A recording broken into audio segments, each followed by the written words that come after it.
As you may have seen, I am the director for the UN Studies program, Internationalization UN Studies Specialization here at CIPA.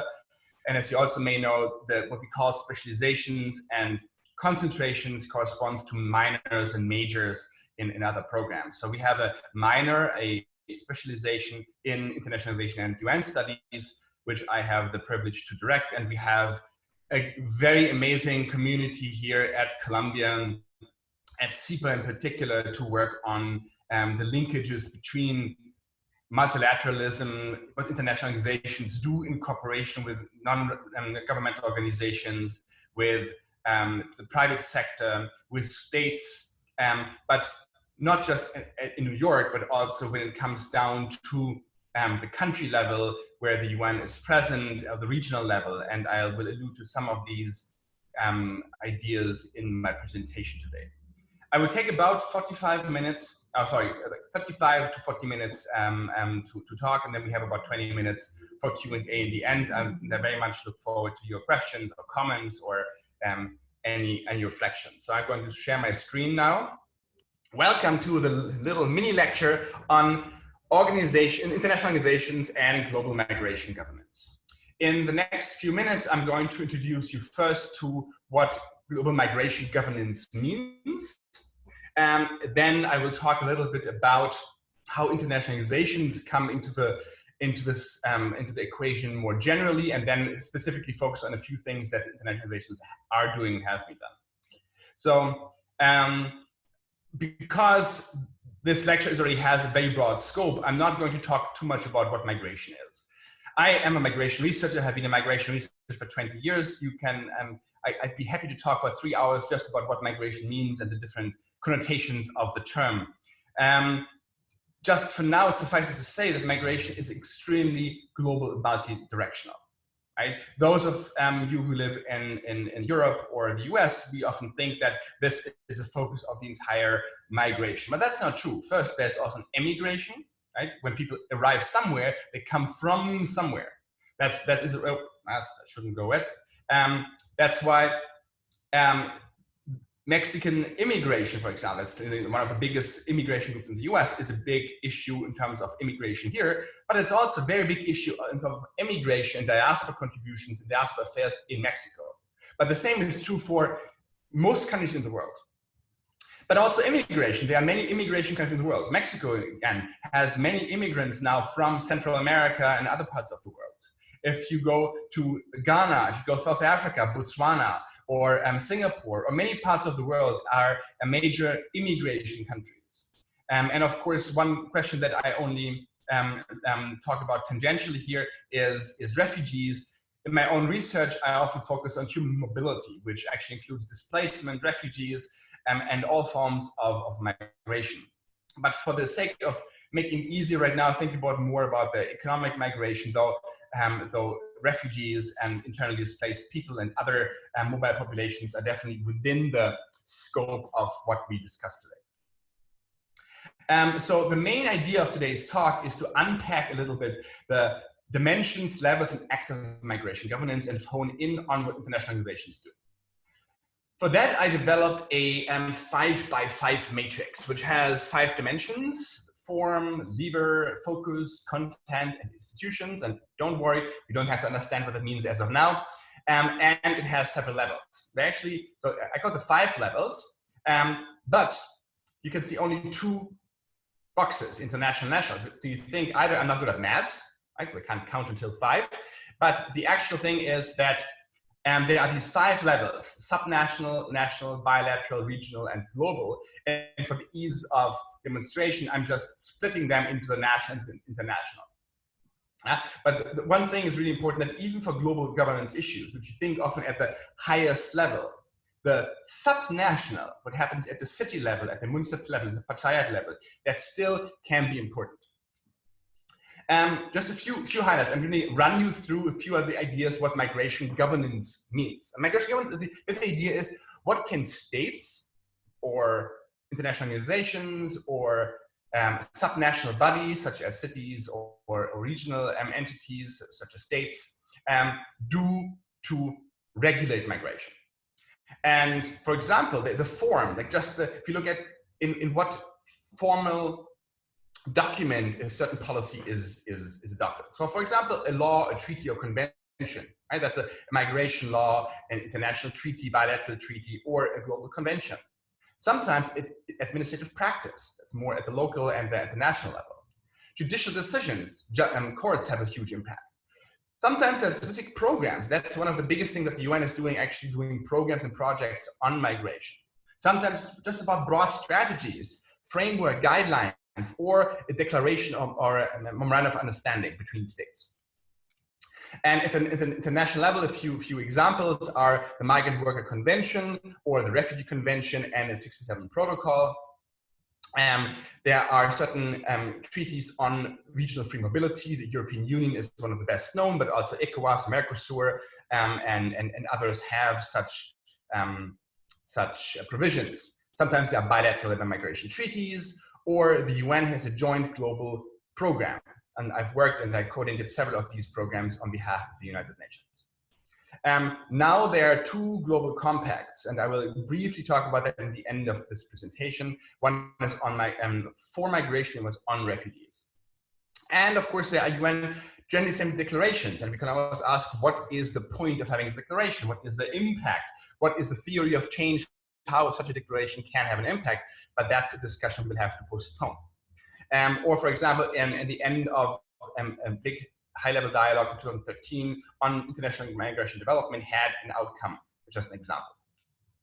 At the national level, of course, we have immigration, refugee laws, we have municipal decisions such as New York, Chicago, Detroit, others who said we are sanctuary cities, we do not report those without legal migration status to ICE and the US Immigration Police. But sometimes it's about programs on livelihoods, health, education for immigrants or displaced persons. Or there is a national or local development strategy or UN development system frameworks, UNDAFs, on which I will talk a little bit more later today. What I call levers are how exactly is migration regulated, right? So for example, if you say, I want more diaspora investments, it's not easy for a country of origin to actually say, I want to encourage diaspora investments. So they could provide incentives. They could provide matching schemes or tax reductions. And actually there's 56 countries in the world that do that. Or sometimes disincentives. If they, oh, we do not want these people to do that. We do not want these people to come, though they have more taxes. They have, make it harder for people to do that. Sometimes they just say, prohibit things. They say, oh, in order to safeguard certain labor standards and human rights standards, we prohibit migration from this population to that country. For example, again, India has in the past prohibited the migration, the emigration of women below a certain age to certain countries in the Middle East because they feared there was a exploitation of these women. And we can get into questions about protection versus agency. You take away the possibilities of these women to actually migrate from a protectionist viewpoint. So how do you balance these two? Or freedoms, give people the right to do whatever they want to do. You can facilitate, or you can put up hurdles. You can try to have mental deterrence. You can say, oh, it's really bad for irregular migration. The EU and others have, Australia is one of the big countries that has used mental deterrence, making videos about the dangers of the journey and say, please don't come. Or you want to attract people. So it's about PR. It's about saying, oh, come, we're the great country. And you have fairs, job fairs, where you say you want to attract more immigrants. You can provide capacity building to migrants, empower them. That's one of the best and the most promising strategies to actually let migrants be actors and empower them to develop, to be actors of development in the country of origin or their communities of destination. And of course, producing data and information can be very important to underpin some of these policies. The focus is often we think about migration policies as specific policies on migration, especially policies to regulate who comes in and who goes out, which I call migration policies. And they should be development sensitive. But so who comes in, who leaves, asylum policies. But a lot of the policies that we actually look at and we work when I advise the UN on these issues are what I call migration targeted public policies. So they are not migration policy, but in the terms of who comes in, who goes out, but they are general health policies with regard to migration, or there are education policies, or there are social protection policies, or there are many other policies that are not specifically on migration, but they still target migrants as a specific target population. And the first to move are migration-sensitive public policies. These are policies that don't mention migrants in them, or refugees or IDPs, but thinking about how a certain policy would affect migrants may change the way I frame policies. So often we think about the impacts on administration, economy, environment, etc. when we design a policy. So we can also think about how an initiative affects migration, or how migration will affect a certain initiative. And that means to include the unforeseen or unintended effects for these and of these populations. And that may lead to choosing a different policy option without actually saying it in the policy that this is for migrants or because of migrants. The content is what actually a policy is regulating. So it could regulate what I called in the previous slide the direct migration policy, the size and composition of inflows or outflows, the conditions and categories, the legal status, the rights and freedoms, obligations of these populations. Sometimes the recruitment practices, how migrants, especially low-skilled migrants, are recruited or exploited and have to pay a lot of money, can be regulated, or we can make sure that migrants' journeys are safe. And then what I just said in the previous slide, to the sectoral policy angles on employment, health, education, industry. Any policy sector you can imagine has a link to migration policy, migration issues. And we can create institutions. These can be regulatory, they make rules. They can be implementation institutions. That could be about monitoring or judiciary institutions, coordination between agencies. They make consultative, including migrants and refugees, for example, or they get participatory. And a few examples again at the international level. There is a Global Forum on Migration and Development, GFMD, which we founded in 2007. I was involved in founding it the previous year, which since then every year has been taking place in a different country, always one country of major country of immigration, and then next year is in one country of immigration. And it brings together many different actors, governments, international organizations, and others to discuss migration policies, best practice from a not very normative perspective, from a very practical perspective. Then there is a Migrant Worker Committee under the Migrant Worker Convention. There are regional consultative processes on human trafficking, on labor migration within regions. And for example, on trafficking, there's an interagency coordination group. Or the Interagency Standing Committee, which is on humanitarian affairs and regulates a lot of the things that are on migration and displacement. And similar to the Humanitarian Development Action Group. Just at the international level with UN and states coordinate different ideas about migration. At the national level, there are sometimes government recruitment agencies, integration department at the government, diaspora ministries, courts, municipal migrant affairs office. Those in New York maybe know MOIA, which is the mayor's office for immigrant affairs. There can be interministerial working groups, or there can be local national consultative processes. Again, so you can see the broad spectrum of institutions that have been created and are being created in order to do migration governance. And let's get into what the UN is doing. So a few of the ideas what the UN is doing have come into my previous slides, but now I want to ask, what is the role of the UN? And I have you one maybe slightly boring slide for those of you who are not interested in IR theories, but it's something interesting to understand how those who conceptualize international relations have thought about the role of the UN and international organizations.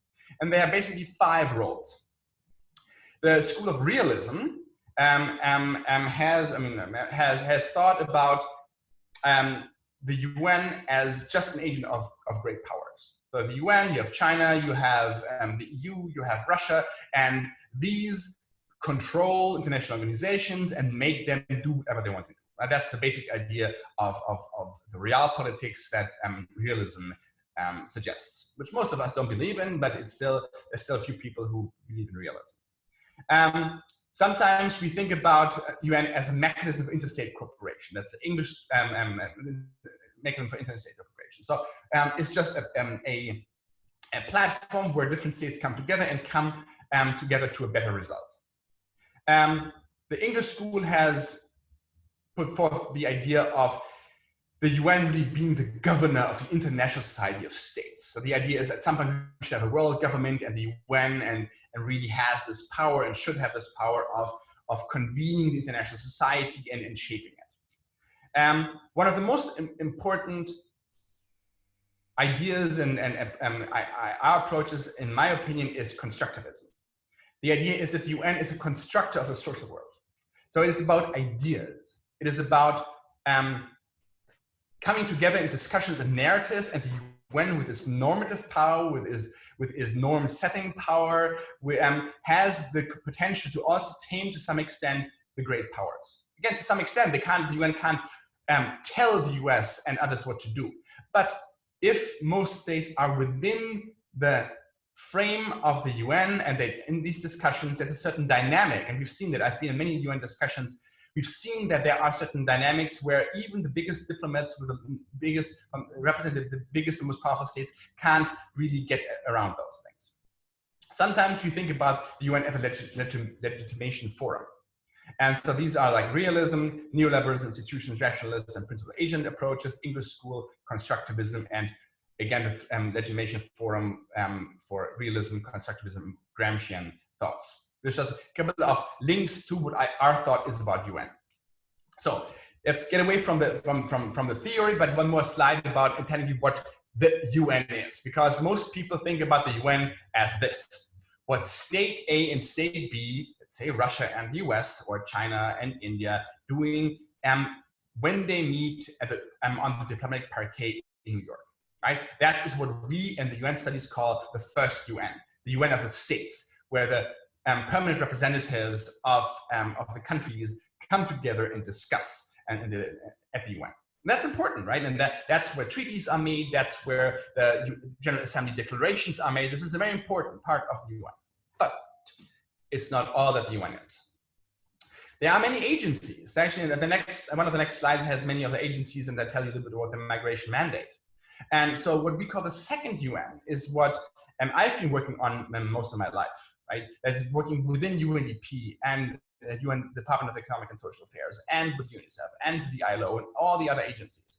And there's often cooperation within an agency, because none of these agencies have 10,000, 15,000 people, different departments, different units. So there's cooperation within the agencies.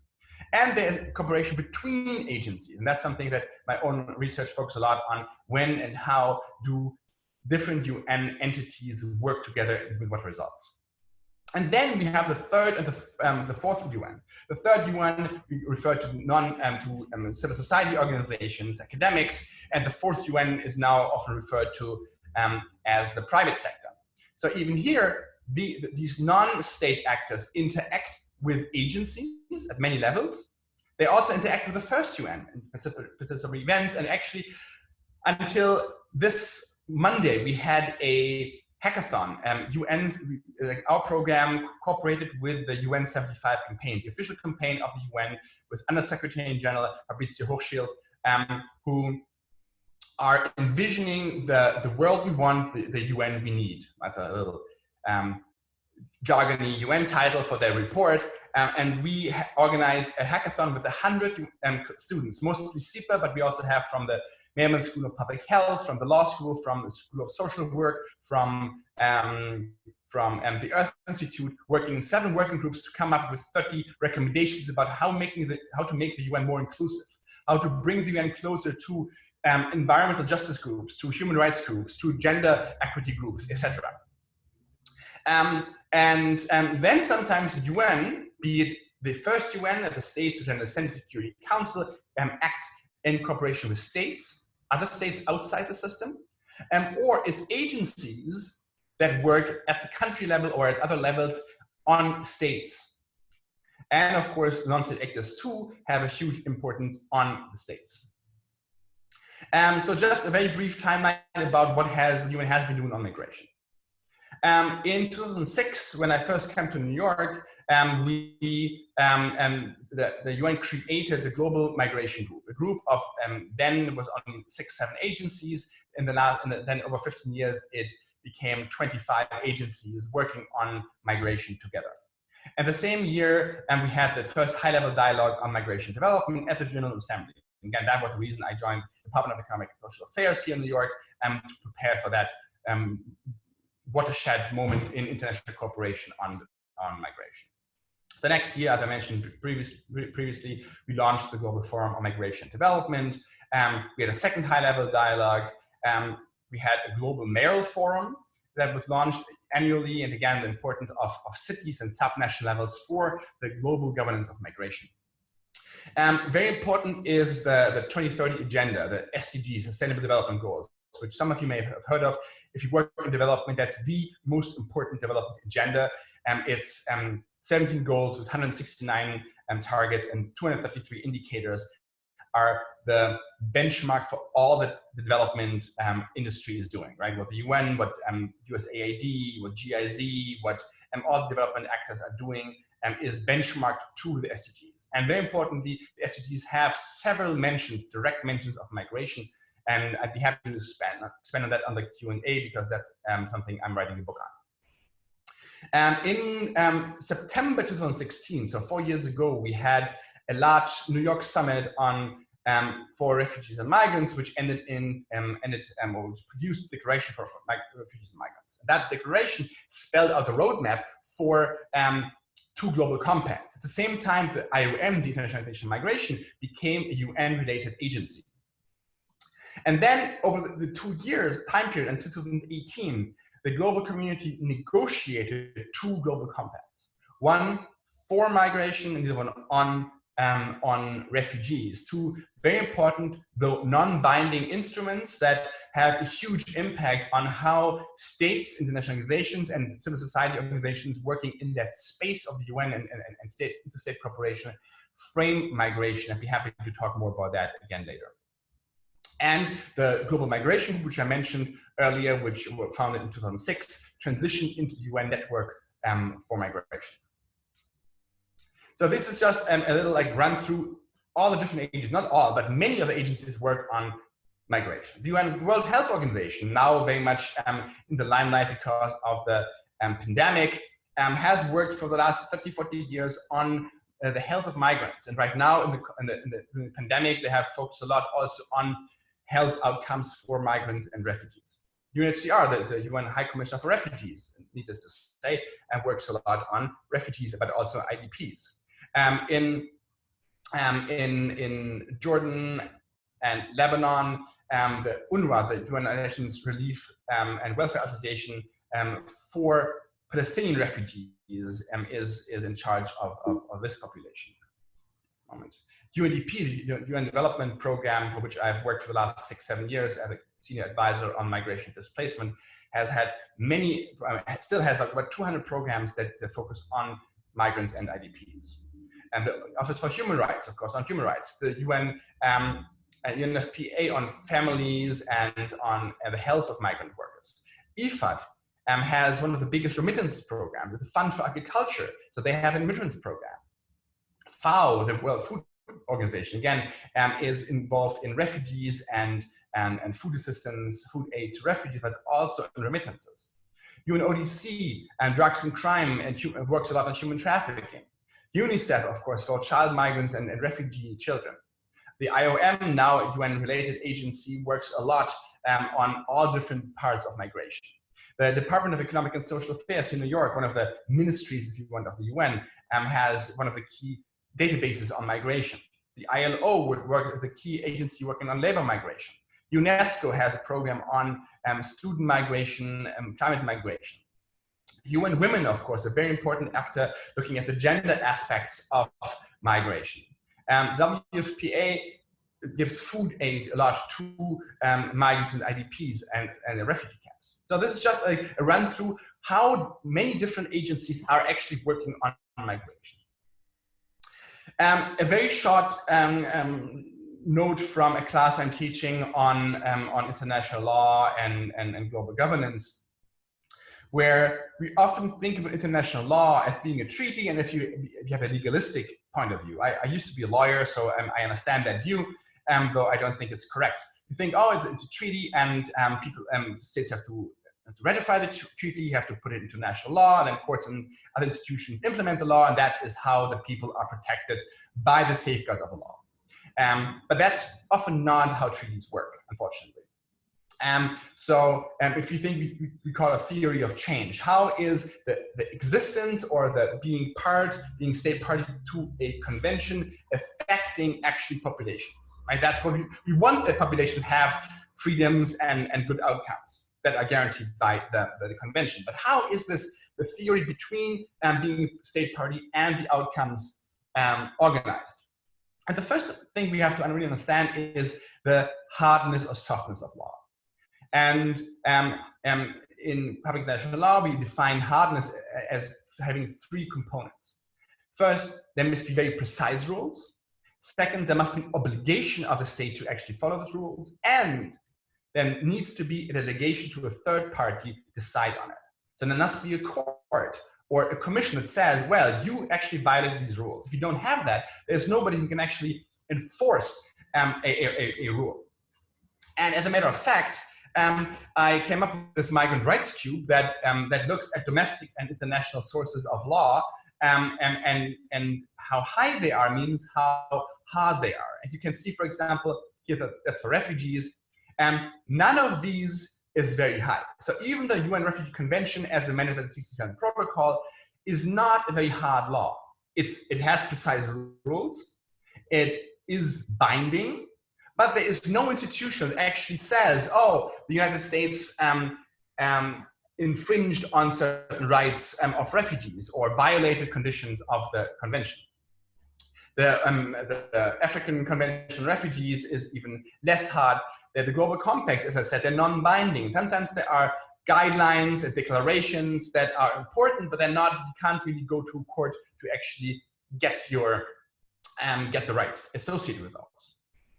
But that doesn't mean that they don't have impact. They still can have a very important impact through ways of narratives, media, through influencing behavior. So there's many ways, but they're not purely legalistic about that's the law and you have to follow the law. That's why, like, following human rights, like using human rights is not just a legal question. It's also a question about using them more broadly in moral and even utilitarian arguments. So but then same with general human rights. So the core human rights treaties, ILO conventions are often a little better, but they're a little higher in the hardness. The Universal Declaration of Human Rights, which is one of the most important, most cited human rights instruments, but it's very soft. It's a declaration. There's nobody is thought of being bound by it. At the national level, the same thing. You look at the domestic rules in the Constitution or the Citizenship Act, which are hard law. Like, these national acts are generally the hardest, and that's why the law, you always go to those first. You would go to the international institutions. And again, just a reminder that sometimes we don't look at migration-specific rules, but at general human rights rules and apply them to migrants, because if a rule says everybody has the freedom to work, or everybody has should not be tortured, everybody means also refugees, migrants, regardless of their status. So how can the UN or other entities, if you work at NGOs or others, bypass governments and directly affect normal ideas in countries and societies? That's one of the key ideas. We often think about the UN facilitating things at the global level, so states adopt something and then it trickles down from there. But actually, the UN works directly with the media, with journalists. And these journalists write about it and inform societies.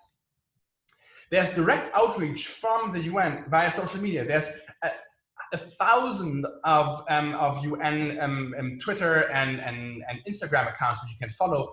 By the way, you can also follow our UN at Columbia account if you're interested in that on Twitter, to get up to date with news about the UN and be exposed to the ideas that they're putting forth. They work with NGOs directly, and NGOs again can have an impact on what's going on at the subnational, at the national level. some of the incentives and prizes which directly engage population without going via states. And I will talk more about that in a moment, direct programming. The UN does a lot of direct programming, which is still sanctioned by states, but it's not really at the international level where you have to have 193 member states agreeing on something. So I'm the proud owner of the largest database on of UN development plans. I have about 500 plans. It's more than the UN has itself. I mean, the UN doesn't have them collected in one position. They have them in different places, and I collected them in one database. And my analysis shows that in Europe, 100% of these UN plans have a mention to migration. In Oceania, it's 100%. In Asia, it's still 97%. In Africa, it's 90%. In Latin America, Caribbean, it's still 81% of all the plans that do mention either migration or refugees. So you can see how important migration and mobility issues are for UN programming at the country level. And this is just a little, this is my latest article that is not out yet, where I analyzed all plans in the MENA region, the Middle East and North Africa region, and how much they include migration in their plans. So Algeria and Iran, unfortunately, have no mention of migration or below the threshold that counts as a reference. Bahrain and Tunisia still have a relatively low number, and it's only mentioned in the narrative. And Tunisia was surprising for me. I worked a lot in Tunisia, and one of them has a huge diaspora community, very active policies, but at the UN level, apparently, they're not doing a lot. Saudi Arabia and Yemen have more mentions, but they're still only in the narrative. That means they don't have actionable items in the plans. Then I looked at Egypt. Egypt has included a few of those migration mentions in what they want to do, but they're not very much pronounced. Palestine has fewer, but has them more in a priority level.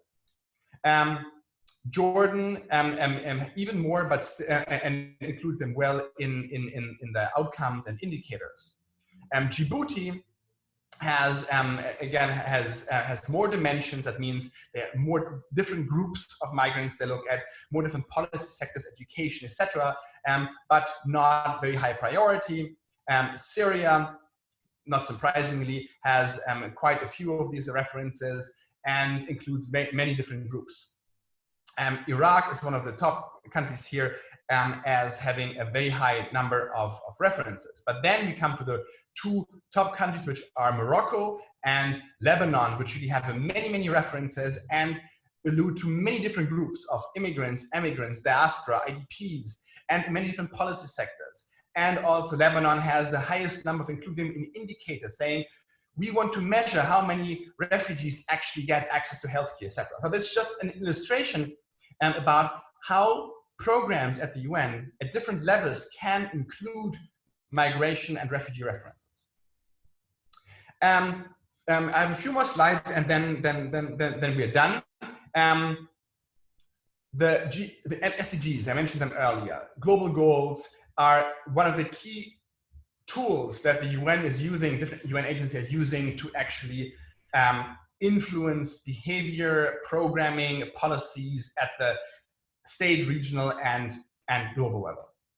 And there's two effects that my colleague Sakiko Fukuda-Par has elaborated in her 2014 article. There's the governance effect and there's knowledge effect. So governance effect means the SDGs and its targets and indicators are often a standard for performance evaluation. If you have a program, if you have a funding request, you always want to evaluate them against them. So they are in practice really important. Sometimes for planning, if you have a national plan, these goals are really important. And for self-regulation, in NGOs or governments, they often internalize these goals. And so via the goals and their migration and mobility content, we can influence a lot what's going on. But there's also a knowledge effect about the statistics that are collected, the kind of data that is collected, which now include a lot of disaggregation by migration status. And that again can have huge impacts on like what we know has an impact on what we will do. I mentioned earlier there's two new compacts that the global community adopted in the end of 2018. So it's 2 years old now, which is still quite new when you think about international cooperation. The first is a global compact for migration. The full title is a global compact for safe, orderly, and regular migration, but we generally in the industry call it the GCM, or the Global Compact for Migration. And the second is the Global Compact on Refugees, which many of us here at Columbia were very much involved in advising. Professor Michael Doyle, for example, myself, and others have really had working groups with the UN to push for certain things, to discuss it with the UN and member states, the working group at the UN that was drafting these two compacts. And if you're interested in migration in the future, I'm very critical of many parts of them, but that's right now not the place to actually discuss my criticism. But I can tell you they are very important. They get very important reference documents, and even though they're not binding in the treaty sense, they still have a huge impact on how governments design policies, how donors and foundations give money on migration and refugee. My last two slides are a reminder about COVID. So during the COVID-19 crisis, the pandemic, migrants and refugees have been a very vulnerable group for many reasons. Border closures, those without legal status often don't have access to healthcare and testing, etc. So the UN actually came up with a lot of important guidance notes on migrants. So this is a policy brief by the UN Secretary General from June this year, which is specific on people on the move, including displaced refugees and migrants.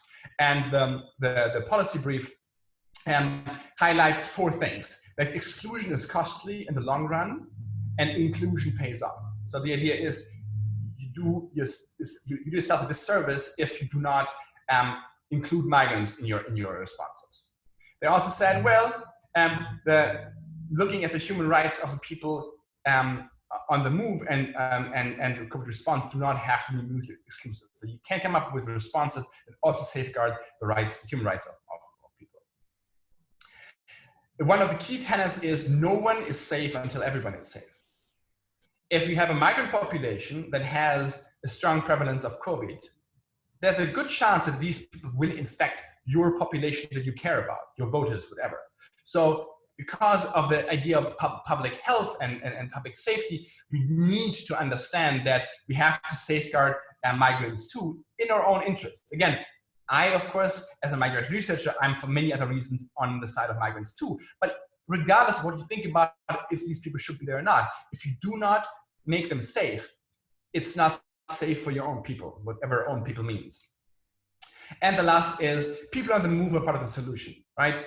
Nurses, doctors, essential workers in grocery stores, etc. So people on the move, actually, and migrants have been a huge backbone of how we ran our societies during the COVID lockdown period. The last idea I give you is about the Global Humanitarian Response Plan, a plan that came out in June, but has been, or April, has been then updated every 2 or 3 months, which aims at collectively raising $6.7 billion, so quite a large amount of money.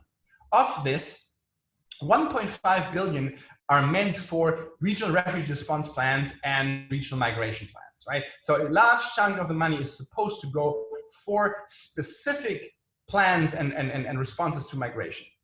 And for example, one of the initiatives that were founded by the plan and run by the IOM is the Migration Health Evidence Portal for COVID-19. So just to give you an idea about even during the crises, cooperation on migration among UN agencies has actually expanded. So this is the last slide. I promise just to give you an idea. I told you about the levers, forms, and content migration governance. And the levels. What we really need to understand is how these cogs work with each other. And there's a lot of questions which you don't understand, how a mix of the best levers, forms, and content at what level has the best impact for the populations we need to address. Thanks for watching. Thanks for being with us. And I look forward to your comments, to your questions and reactions. As what you've mentioned about asylum policy and migration management, how crucial is the country's stance in managing refugees' problem to this matter, considering there are some countries reluctantly not accepting asylum? Our system, so it's a very good question and a complex one. I try to be brief in my comments. it is basically up to states and to governments if they want to accept asylum seekers. Right? That's the unfortunate system. We all dream of a system that is more that is more equitable, and that actually that there's reasons why countries need to, like moral reasons, and need to accept asylum seekers and refugees. But those who are state parties to the UN Convention, there's a 1951 Convention, which was amended, very importantly, by the 67 Protocol. And if you're state party to that, you are legally bound to provide, to give asylum or to let somebody apply for asylum who's in your country. But again, this is what we call the in situ application. The convention only says that you have the right to apply for asylum in the country that you're in. So if you, and now most countries come up with very interesting deterrence policies. And I have a full lecture in my class on migration development on deterrence policies, how pushbacks and cooperation with other countries, militarization of borders, weaponizing the seas and others, how they keep people out. So they cannot, they say in principle, I give asylum to everybody who comes here, but I make it really hard for people who come. So that's the first dilemma with states, even like the good states, the European Union and others who in principle are on board with asylum and refugees, but they make it very hard and increasingly hard for refugees and asylum seekers to actually reach their shores and apply for asylum.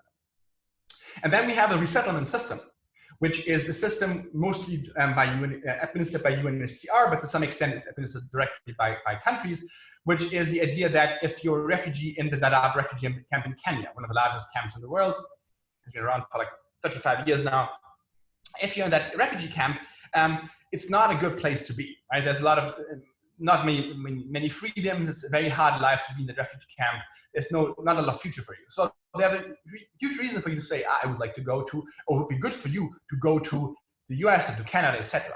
So the US, working with Canada and working with UNHCR, selects certain people for resettlement. So you pick people, you do a security check, you do other checks, vulnerability checks, you're going to use certain vulnerability criteria, and then you fly these people to Canada or to Germany or to Australia or elsewhere where they can resettle, become refugees. That system caters to about less than 1% of the refugees. Right, so resettlement in theory, but so there's little way, like there's within the Global Compact for Refugees, there's now a global refugee forum, which will happens every 4 years, and there are certain pledges. So the UN is the UNHCR, and the UN more broadly is trying to push countries to do pledges. But if you're Hungary, if you're countries that say we do not want foreigners, we don't want non-Christians. Sorry for making it explicit, but there's some countries who really discriminate on the basis of religion, very openly and illegally, if you ask me. But they say, they say we do not want these refugees from those and those countries. And there's very little you can do, even within the European Union, where you have certain standards to actually allocate. You have a quota, you have a Schengen system and the Dublin system, which is supposed to actually help with that. It's not working, even within the kind of coherent system of the European Union. So the resettlement for refugees is unfortunately a very flawed system, and we're all working on different ways of convincing governments that's in their own interest, in addition to being a normative imperative. I'm not sure, I mean, there's lots of ramifications of the questions I could go into, but I hope I gave you a few ideas. Can you speak about how and why the UN hasn't recognized climate change as a valid reason for forced migration, therefore not recognizing the people who have had to leave their homes as refugees? Yeah, no, well, you guys are well prepared. Thanks for this really good question. So climate change and environmental factors have a huge impact on mobility. We know that.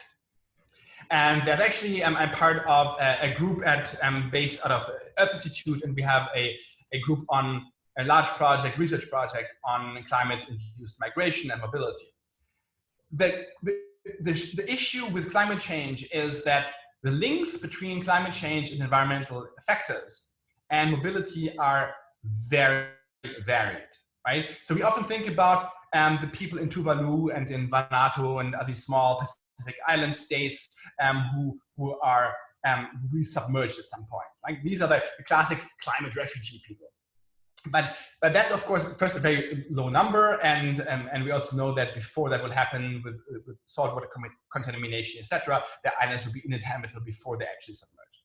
But for the most part, it's a hurricane coming.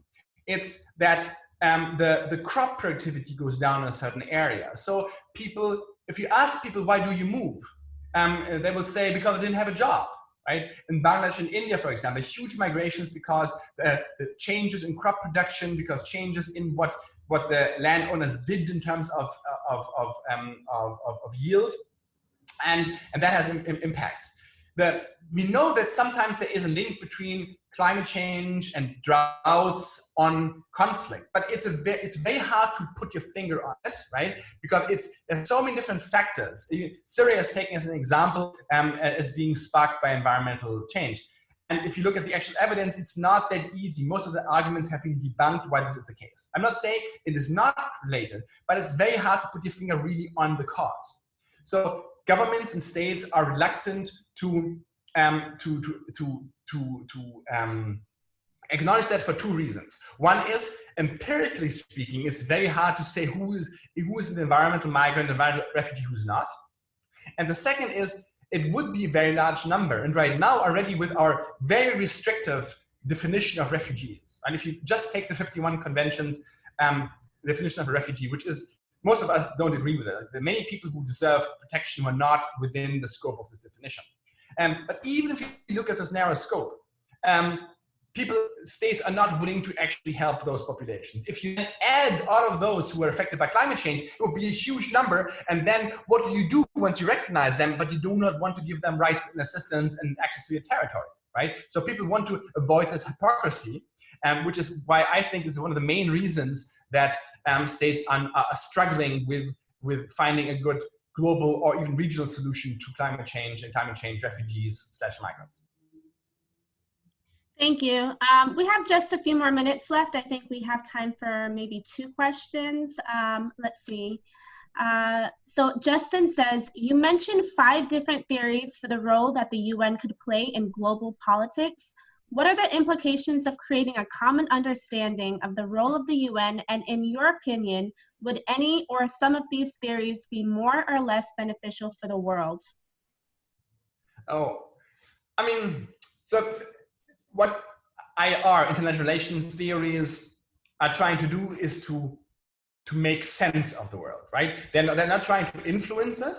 I mean, some may do, but basically it's an idea about what is the UN, right? How does the UN actually achieve something? So people are trying, like with interviews and theoretical considerations and other observations, trying to understand what the role of international organizations is in world politics, regional politics, etc. So the policies of the theories themselves are just ways how different scholars and schools of scholars have tried to make sense of the role of international organizations. Those of us, I mean, so the people, like we normally want the United Nations, like us who are working with the UN, who are in favor of multilateralism, who see that the UN often embodies values and ideas that are better than that of many nation states, right? Sometimes we need collective action. Climate change was mentioned, right? We need collective action, and there are sometimes reasons for individual countries to not act now. So we need a big body that actually has some pressure. So that's why constructivism, or the idea that the UN is the makes and influences the social world, which I believe the strongest in, is I think the best, because it actually helps the UN to fulfill a mandate. It says it's not just a function of big powers and veto powers to influence and dictate what they want the UN to do, but the UN, with its values and key mandates, actually plays a role on its own. And there's many reasons why I believe that, and having again worked with the UN for nearly 20 years, I strongly believe that. So I think we'll take one more question that I saw, which was really interesting regarding COVID-19. So given the pandemic, especially in cases of countries like India, while international migration has been temporarily tabled, we have seen large-scale internal displacement of migrant laborers returning to their home states with loss of wages and a multitude of health issues.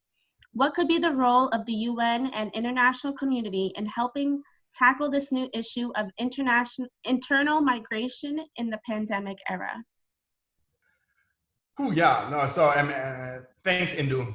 And I've been involved in some of these issues in India. My wife's from India, and we, with her college community at the National School and National Law School in Bangalore, and we actually helped charter airplanes to actually help these migrants move internally. And that was a huge human rights issue and very, very harsh environments. The UN is of course working with governments, right? And one thing that the UN, when the UN in India is working, like the resident coordinator, for example, which is the head of the UN with all the different agencies working in India, they can only work with the government as much as the government wants them to work. One common misconception is that the UN can go in and just do things, but they can't. Like the Security Council can enable governments to actually intervene with war and others, but the UN itself can never just go in. Right? They always need the cooperation with the government. So if the Indian government doesn't want help on internal migration, which I normally do not want too much, then the UN can't do much. Other than that, the UN, many agencies, UNHCR has worked on internal displacement. The IOM has they're good on organizing things, right? They can sometimes just provide buses. Like one of the problems in India was that there was a very short period until the lockdown was in place, like a couple of hours, and then people were stuck. They didn't have money also, so they were walking without assistance for many, many weeks. So if you just hire a few buses, if you have a special train, get these people on board. There are many ways you could actually do that also in a safe way, give them masks and whatever. So give them food assistance and water, provide them shelter, all these things that humanitarian actors do. These are ways that the UN is being or has worked in with the Venezuelan crisis, with many crises around the world. But then, of course, what the UN is often doing is advising policies. Advising really policies like helping governments to bring best practices from around the world to come up with what is a good policy, what is a good program on something, and work with the government to take it over. But it all depends on the willingness of the government. And again, India has a very strong government for good reasons. India doesn't want to depend on the foreign hand, right? So there are sometimes in the from sort of decolonizing development, many strong states that emerging states that do not want to have a strong impact of the UN on their national policies. Again, sometimes for the right reasons, sometimes maybe not. So that's one of the key caveats. And just to give me one thing, because one anonymous attendee asked, what is the practical benefit of pursuing a specialization in the UN studies? And I can tell you, the first practical benefit is it's the most fun specialization. It's the most engaging, the best. But no, you get a lot of ideas about how to work at the UN. We have a lot of career seminars about bringing UN people in. We have a lot of seminars, skill training on what the UN needs. We have one, for example, in 2 weeks with the head of knowledge management at UNICEF, who for 20 years now is one of the biggest scholars and UN practitioner on knowledge management, who's giving us ideas about really how to make a career in that and how to build these skills so after you graduate, you can actually get a job at the UN.